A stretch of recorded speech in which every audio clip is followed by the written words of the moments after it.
Hi, everyone. Welcome to number 12 of Comfortable Hell. I'm so bad at this. It's super sunny here in Cleveland today. So obviously looks like it is on the video. But anyway, so my last episode, I was talking about, how not to sort of get yourself into this financial situation that you might regret. Now everybody's in a different place, different whatever, but that's just coming from where I see it. You get yourself stable first. There's nothing better than that. And then seeing who fits in appropriately. If you're sort of subject to being taken advantage of, like me. So anyway, I just want to talk about the red flags. Like, I keep saying that, but I literally want to tell you guys about all the red flags that I experienced. And I know I've talked about them in previous episodes, but I was thinking of some more. So we're back to the the second year, right? I haven't really gone past this yet, and I wanted to share a lot of the things that were coming up that I just turned a blind eye to and just said, it's fine, whatever. So one of the things was that I was not allowed, and when I say I wasn't allowed, I know that may chap some asses for women that be like, what do you mean you weren't allowed? It means that the alternative was worse, right? So you either do what they say or you're subject to XYZ.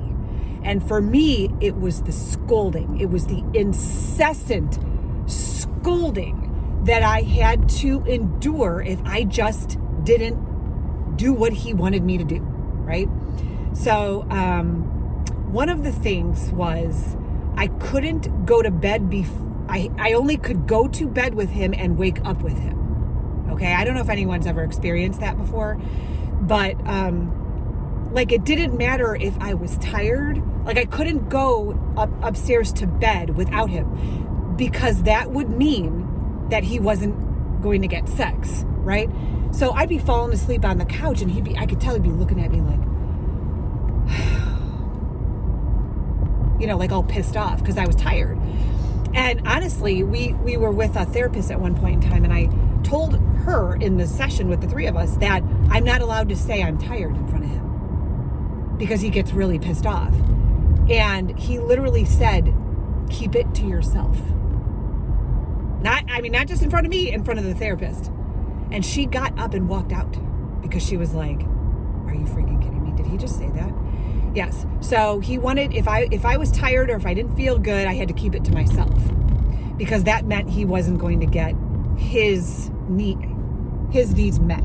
Is this person? Okay. Oops. Thank you.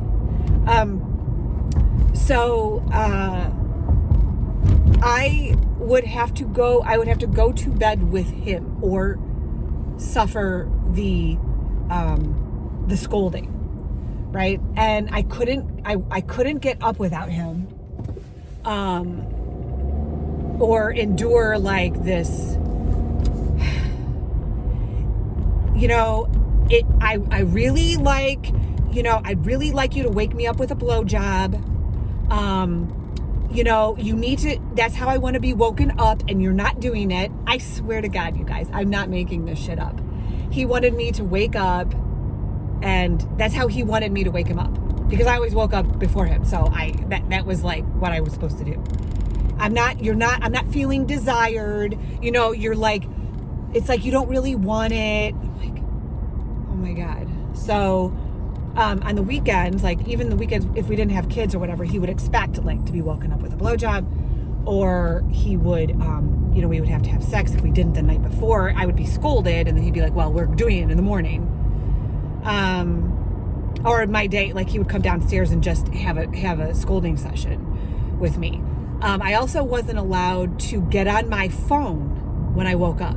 So if I woke up before him, I had to just lay there. I had two options. Nope, I had one. Well, I could lay there and just do nothing, or I could wake him up with a blowjob. or, like on top of him or whatever. But I wasn't allowed to use my phone because he told me that if I got up and went on my phone while he was sleeping, that it sort of framed my day in a way that wasn't good for our relationship. This is what he told me. That like it would start, maybe I would get frustrated about something I was reading, or I would be more concerned with whatever I was looking at, like on my phone. And then, that wasn't appropriate for our relationship. Like that wasn't good. It wasn't healthy. So I remember, I kid you not, there were times where I would literally go like this, like really quietly, and try to grab my phone, and I'd be looking at it like, because I was bored. I couldn't get up without him, and I always woke up early. And so if I was to get up and go downstairs, he'd be like, what the fuck? And God forbid I couldn't like read a book without him or whatever. That's a whole nother fucking can of fucking worms. But anyway, so I would literally try to be really quiet so I could just, I was bored. And I certainly wasn't going to do half the things he wanted me to do, or if any of them, because I hated him so much. And I had so much hatred. And of course I wasn't going to wake him up with a blowjob. And so I would, so here we are, like he literally said in a therapy session that he needed sex at least once a day, 7 days a week, if not more than once a day. And he wanted to be, like if we were working from home, he expected me to come upstairs like at some point in time and rip his clothes off. I had to wake him up, doing, certain things. Like if I was on my period, like we had to have sex in the shower, or I could just pleasure him.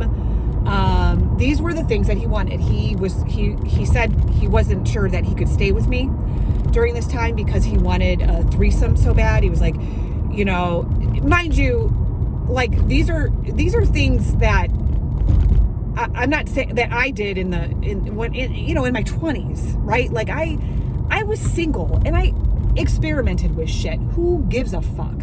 But he could not handle the fact that I did things that he couldn't, because he was in a relationship. He was married. He had a kid early on or whatever.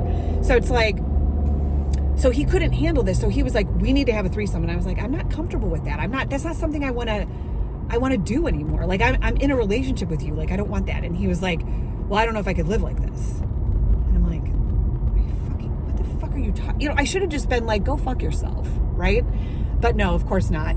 I'm like, crying because, and he's buying me, sex books, and how do I please him more, and how do I enjoy it, and all this shit.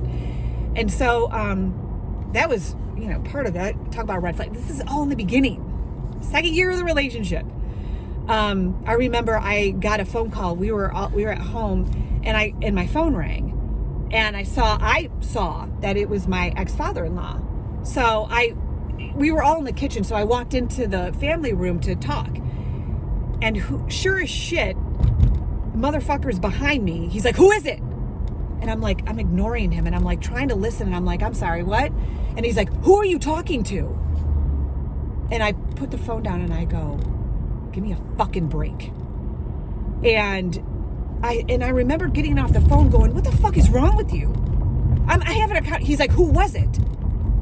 And I'm like, if you can't even have a fucking phone conversation without getting the freaking,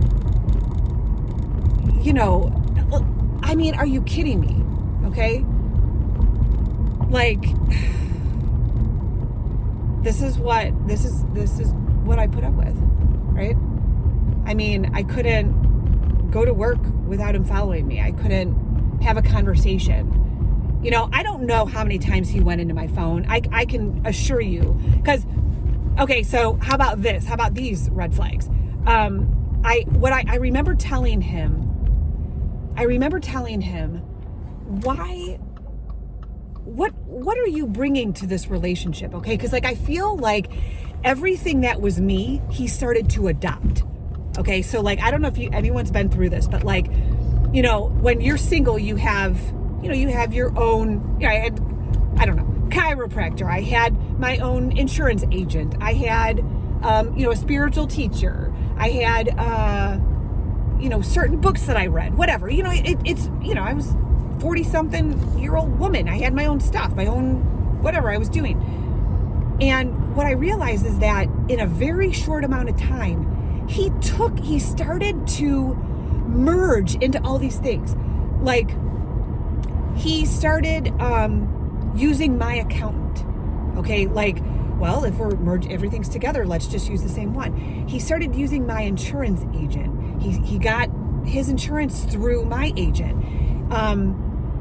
He started studying Kabbalah, right? Like right away, he had to get a teacher. I've been doing it for 20 years. Like all of a sudden he had to do it. Oh God, I'm like blanking. There was another one that I wanted to share. Like, this is one of the saddest things. It's very pathetic. And I have driven Subarus for the last 13 years now, and he never owned one. He's never owned one. To this day, he hasn't owned one. But I had some Subaru shirts that I used to wear, and he actually stopped at the Subaru dealership and asked them for a shirt. And he came home and I was like, why do you have that? And he was like, and he would never really answer it. And I was like, you don't have one. And, it's like he always wanted to be a part of a group that he was never part of. Do you know what I mean? Like, he was trying so hard to be a part of something, to be included.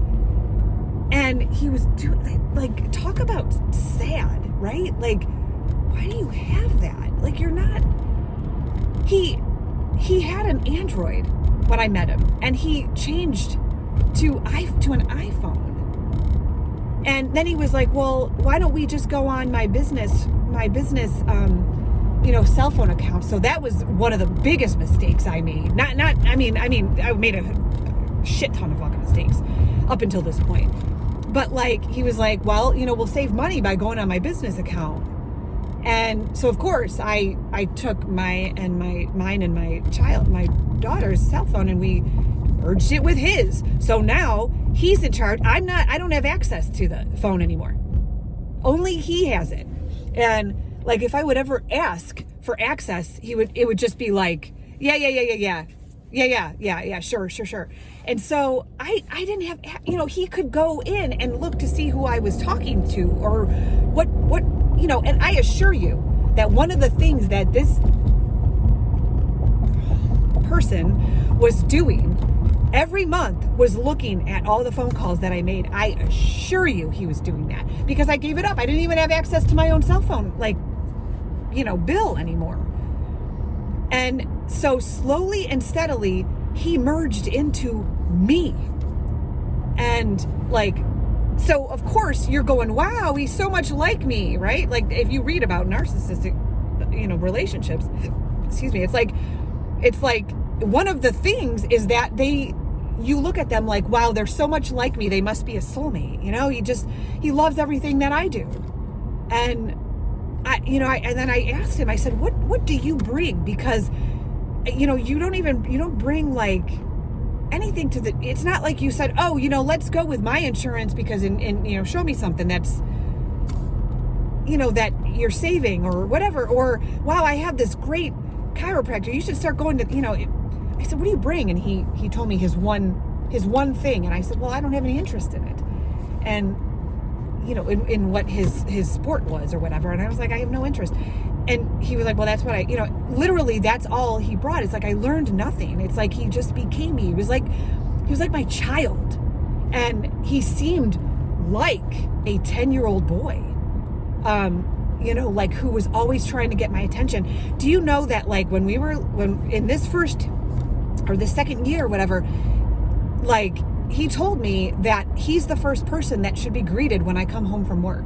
So mind you, not only did I talk to him the entire fucking way home because he told me he's concerned he needs to know when I'm coming home and he's concerned about my safety. So he told me that I shouldn't pay attention to the dog or the kids, even though my kids were little and they'd come run and they'd be like, Mom, and he'd be pushing them out of the way because he's a fucking child. And he'd be like, he was like, it's so important that you and I connect first. And they weren't even allowed to sit with me on the couch at night. It would have to be him, and he would fight with them. If we'd be sitting down, like cuddling, I'd be cuddling with my kids, and he would come down and he'd go, move, like to my kids. And they would start fighting, and I would just be like, can you guys just move out of the way, because I don't want to hear it anymore.